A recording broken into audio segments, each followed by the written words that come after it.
আরো জটিল রোহিঙ্গা পরিস্থিতি। 1,13,000 নতুন রোহিঙ্গা আশ্রয় দিতে বাংলাদেশকে অনুরোধ জাতিসংঘের।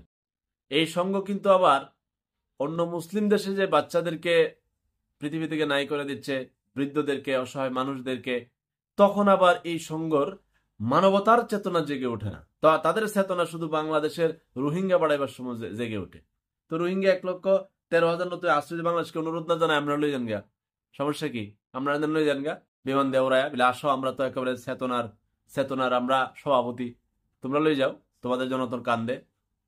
এইডি যাওয়ার জন্য একটা পরিস্থিতি ডক্টর মোহাম্মদ ইউনূস তৈরি করছিল। এটা আবার ব্যারিকেড দিছে, ব্যারিকেড দেখেছে না 12 লাখ থাক, প্রত্যেক বছর 50,000 প্লাস হবে, বুঝলেন নাই, বাচ্চা হবে। এখন আবার কয় 1,13,000 ল। ও এটারে বাংলাদেশের রোহিঙ্গা দেশ বানাই ফেলতেছ। তো এত চেতনা সাইড দিকের মানুষের তোমাদের বাড়ি বাড়ি নিয়ে যাও না, হ্যাঁ? যাদের এত বেশি চেতনা, তোমরা 12টা দেশে ভাগ করে যাও, যেই পরামর্শ দিবে যে রোহিঙ্গা এখানে থাকুক আরো নেন, যে পরামর্শ দিবে তার মুখের উপর জবাব দিতে হবে, তুই লিয়ে যা।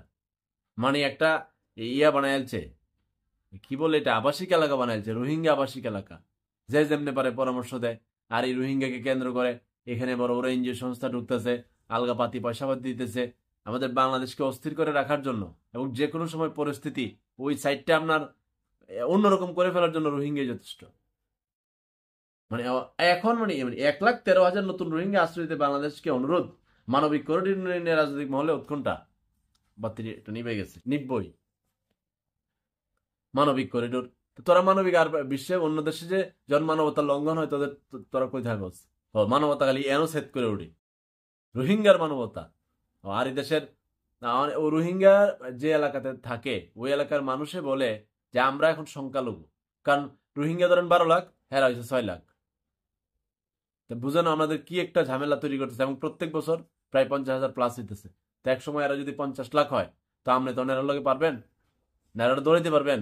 তখন এরা কইবে যে আমরা এই সাইডটা দিয়ে দেয়। এবং আমাকে বলতে বাধ্য করতে বলছি, বাধ্য হয়ে, রোহিঙ্গা যারা আছে তারা কি কোনো চাকরি বাকরি নাই, কই চাকরি দিব? এরা করে কি তাহলে? সারাদিন করে কি? আপনার সারাদিন তো কর্ম থাকতে হবে। এরা কম পুংনামি করে না।